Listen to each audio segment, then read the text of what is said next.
જય સ્વામિનારાયણ વિદ્યાર્થી મિત્રો. Today we are going to learn the lesson number 7 and read number 2, and the title is Sojourner Truth. My dear students, we are going to learn something about Sojourner Truth's life, difficulty faced by her in life, and her noble act, etc. સોજોનર ટ્રુથનું જીવન અત્યંત મુશ્કેલીમાં પસાર થયું હતું. એક પ્રભાવશાળી વક્તા હોવા સાથે એક અમેરિકન હબસી ગુલામ પણ હતા. તેમની એક વિતક કથા છે માય ડિયર સ્ટુડન્ટ્સ. બાળપણ અત્યંત ગુલામીમાં પસાર થયું, ખૂબ જ તકલીફો વેઠી. 9 વર્ષની ઉંમરેથી જ એમની હરાજી કરવામાં આવી અને અંતે ન્યુયોર્કમાં સ્થાયી થયા. ત્યાં એમને ભાષણો શરૂ કર્યા અને પૈસાથી સૈનિકોને મદદ કરતા, ભાગેડુ લોકો જે હોય ગુલામો એમને કામ અને મકાન શોધી આપતા. અને એમને એક જગવિખ્યાત પોતાનું એક પ્રવચન છે એન્ટાઈ વુમન, એમાં પોતાના વિચારો એમને અંકિત કર્યા છે. Now let's get started my dear students. Sojourner Truth CA કૌંસમાં સિરકા 1797 એટલે અહીંયા બોર્ન થયો, 1883 એટલે એને મૃત્યુ, 86 વર્ષની કારકિર્દી. Was of black American freedom fighter. તો American adjective, freedom is noun DOM, fighter ER નામનો પ્રત્યય, એન્ડ ઓરેટર OR પણ નામનો પ્રત્યય. એટલે કે કાળા અમેરિકન સ્વતંત્ર સેનાની અને વક્તા હતા. She was born Isabella Bomfrey in Ulster County, New York, the daughter of an African named Bomfrey, after his Dutch owner, ડચના માલિકો પરથી, and a woman called Elizabeth. એટલે જો વિદ્યાર્થી મિત્રો, બોમ્ફી નામના આફ્રિકન પિતા અને એલિઝાબેથ નામની માતા. બોમ્ફીની પુત્રી એટલે કે ઇઝાબેલ બોમ્ફી તરીકે એમનો જન્મ ન્યુયોર્કના અલ્સ્ટર કાઉન્ટીમાં થયો હતો. એટલે કે પિતાની અટકાઈ લીધી ઇઝાબેલ બોમ્ફી અને માતા કહ્યું Elizabeth. About the age of 9 વર્ષની ઉંમરે સી વોઝ ઓક્શન્ડ ઓફ, તેને હરાજીમાં વેચી દેવામાં આવ્યા. જો વસ્તુની જેમ. કોને? નેમ્ડ જ્હોન નીલી નામના એક માણસને. ધ નીલીઝ એટલે નીલી કુટુંબના સભ્યો. અન્ડરસ્ટુડ સમજવું, વેરી લિટલ ઓફ ખૂબ જ ઓછું. ડચ ઓર્ગન એટલે ડચ ભાષાના ઉચ્ચારો. એઝ એ રિઝલ્ટ તેના પરિણામે સી વોઝ ઓફન અથવા ઓફટન પણ બોલાય, બ્રુટલી ક્રૂરતાથી પનિશ્ડ એટલે સજા થતી, ફોર નો રિયલ રીઝન, જો કોઈ યોગ્ય કારણ વગર. નીલીના કુટુંબના સભ્યો ભાષા સમજી શકતા નહોતા એટલે એને ઘણીવાર ફાંસવી સજા કરવામાં આવતી. ઇવેન્ચ્યુઅલી અંતે આખરે Neely sold her to a fisherman. નીલીએ એક માછીમારને તેમને વેચી દીધા. હુ ઓન્ડ ટાવેન એટલે દારૂનું પીઠું ઇન કિંગસ્ટન, ન્યુયોર્કની અંદર દારૂનું પીઠું જે ધરાવતો હતો એ માણસ ફિશરમેન એમને અહીંયા વેચી દીધા. હિયર સી એક્વાયર્ડ એટલે વિદ્યાર્થી મિત્રો અત્યંત મહેનત કરીને મેળવ્યું, એક્વાયર કહેવાય. એડિયોમેટિક એક્સપ્રેશન એટલે કે ભાષાની અભિવ્યક્તિ, how to express the language words in a very good way. કયો શબ્દો ક્યારે મૂકવું, કેવી રીતે મૂકવું, એને કહેવાય idiomatic language. Which came to mark her speech, અને જેનાથી પોતાના ભાષણમાં ખૂબ જ એને મદદરૂપ નીવડ્યું. Idiomatic language. John J. Dumont, a nearby plantation owner, purchased her next. ત્રીજી વખત જો ત્યારબાદ બાજુમાં રહેતા એવા એક બગીચાના માલિક જ્હોન જે ડુમન્ટે તેમને ખરીદી લીધા. During her tenure with his family, she married and had 5 children. કુટુંબ સાથેના સમયગાળા દરમિયાન તેણી લગ્ન કર્યા અને 5 બાળકોનો જન્મ થયો.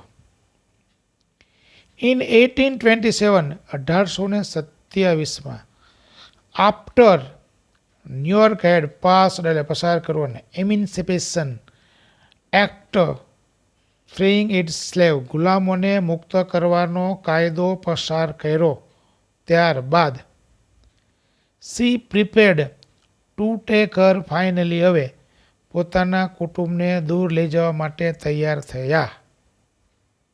But Dumont began to show તે શું કરવાનો ડુમોન્ટ began to show reluctance એટલે આનાકાની કરવી ટુ ધીસ કે હું નહીં અને જવા દઉં, મેં પૈસાથી ખરીદી લીધી છે. સો સી રેન હવે ભાગી ગયા with only Har youngest child સૌથી નાના બાળક સાથે ત્યાં ભાગી ગયા. બીજા બાળકોને ત્યાં મૂકીને જવું પડ્યું. કેટલી મજબૂરી હશે. She finally wound up in New York સિટીમાં અંતે સ્થાયી થયા. And she worked at manual job. જો મેન્યુઅલ જોબ એટલે ઘરને લગતું પરચુરણ કામ બધું, કચરા પોતા વાસણ વગેરે.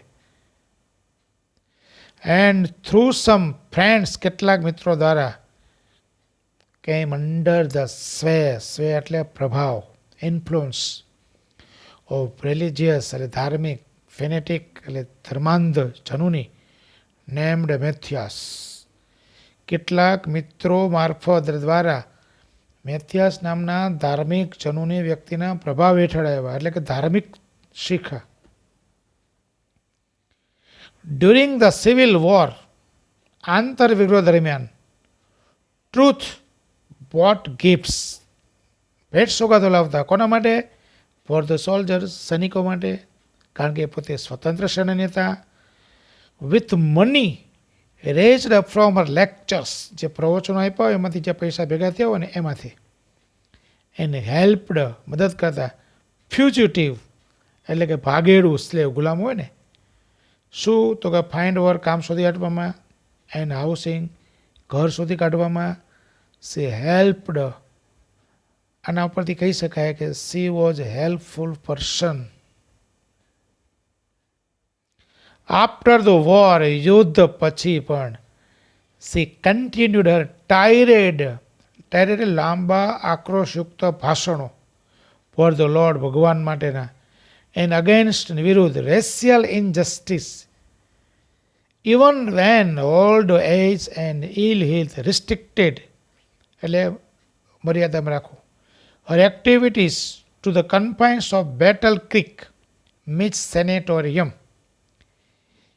ગૃહયુદ્ધ બાદ જ્યારે વૃદ્ધાવસ્થા આવી અને નાદુરસ્ત તબિયતને કારણે તેમની કેટલીક પ્રવૃત્તિઓ જે હતી સામાજિક બધી એ બેટલ ક્રીક મિશિગન સેનેટોરિયમ પૂરતી મર્યાદિત કરવી પડી એટલે કે વધારે બહાર જઈ શક્યા નહીં.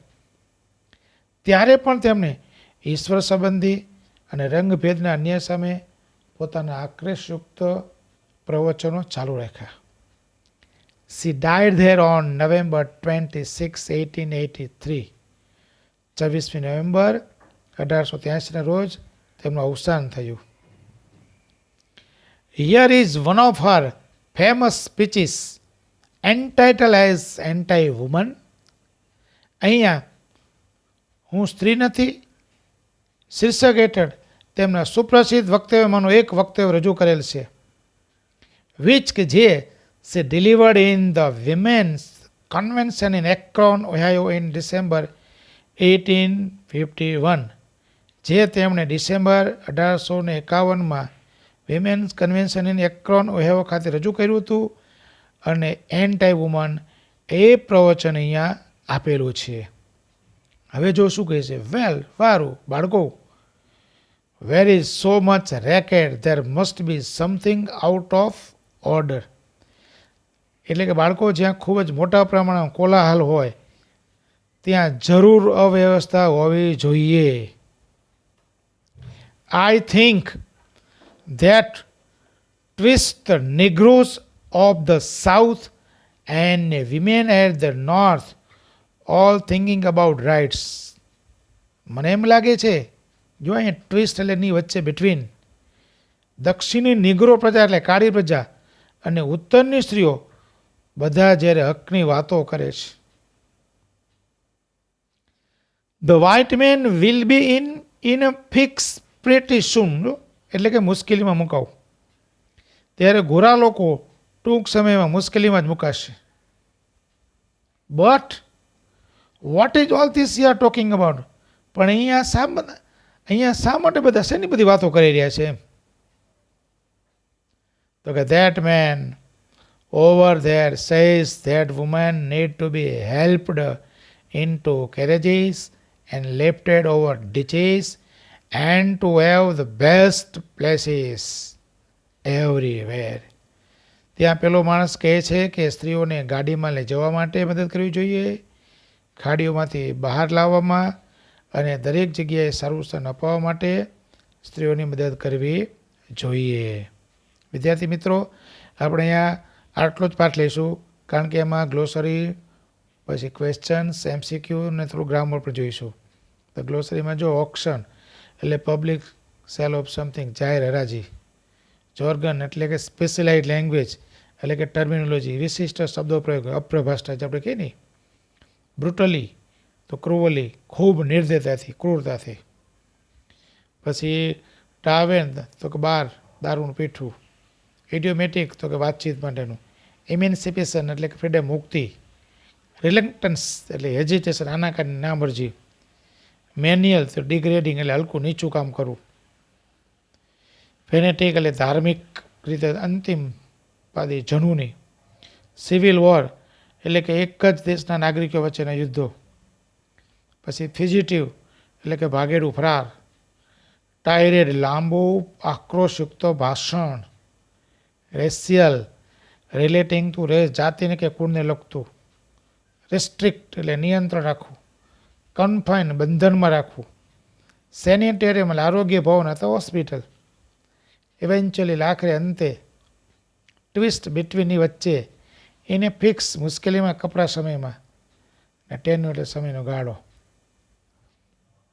તો વિદ્યાર્થી મિત્રો, અહીંયા તમને ક્વેશ્ચન આપેલા છે, પેરેગ્રાફ છે, તમે જોઈ અને બરાબર એને તૈયાર કરી શકશો. પાર્ટ બીના પણ ક્વેશ્ચન આપેલા છે 8 અને 10 ક્વેશ્ચન છે એ MCQના આપેલા છે. એટલે આટલો જે પાઠ ચાલ્યો એમાંથી તમે જોઈ અને તમે બરાબર એને કરી શકશો. હવે આગળનો આપણે મુદ્દો આગળ લઈશું હજુ. Nobody ever helps me into the carriages. કોઈએ મને ગાડીમાં બેસાડવામાં મદદ કરી નથી અને કરતા નથી. Or over mud puddles, કાદવ કીચડવાળી જિંદગીમાંથી બહાર લાવવા. Or give me any best place, અથવા મને કોઈ સારા સ્થળે લઈ જવા માટે કોઈ મને મદદ કરતું નથી. એન્ટાઈ વુમન, શું સ્ત્રી નથી? લુક એટ માય આર્મ, મારા હાથ જુઓ. I have plowed and planted and gathered into the barns, and no man could head me. Head me એટલે આગેવાની કરવી. And anti-woman, શું સ્ત્રી નથી? મારા હાથ સામે જુઓ. મેં ખેતર ખેડ્યું છે, પાક વાવ્યો છે અને કોઠાર ભર્યા છે. તેમ છતાં કોઈ પુરુષ મારી મદદ માટે ક્યારેય આગળ આવ્યો નથી. કેમ હું સ્ત્રી નથી? I could work as much as and eat as much as men when I could get it.